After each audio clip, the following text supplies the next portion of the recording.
मित्रांनो, आज मी ब्रह्मपुरी तालुक्यातील अशा गावाबद्दल बोलणार आहे, जे गाव गावातील विकासच कामासाठी नाही तर मुलांच्या शिक्षण क्षेत्रात देखील पुढे वाटचाल करत आहे। मित्रांनो, व्हिडिओतील जे दृश्य आपण बघत आहे हे कुठल्या शेतीतील फार्म हाऊसचे नसून विकासाकडे वाटचाल करणाऱ्या एका गावातील मशानभूमीचे दृश्य आहे। मशानभूमीच्या अगदी सुरुवातीलाच आपल्याला एक आकर्षक गेट तसेच या मशानभूमीची आणखी सुंदरता वाढवण्यासाठी भगवान शंकराची मूर्ती इथं आपल्याला पाहायला मिळेल।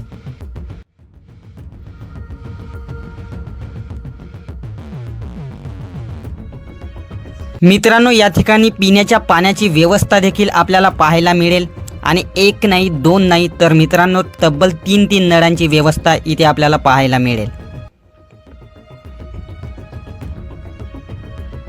सोबतच मृतदेहाच्या अंत्यविधीकरिता जमलेल्या व्यक्तींकरिता विश्राम मंचाची देखील येथे सुविधा उत्तमरित्या पार पाडली आहे। फायनली मित्रांनो, या ठिकाणी मृतदेहाला जाळून त्याचा अंत्यविधी या ठिकाणी पार पाडला जातो।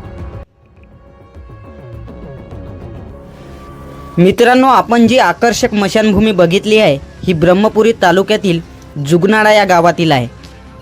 जुगनाळा या गावातील उपसरपंच माननीय गोपाल भाऊजी ठाकरे यांनी समस्त जुगनाळावासीय जनतेच्या समर्थनातून या आकर्षक मशानभूमीच्या कार्याला पूर्तता दिलेली आहे।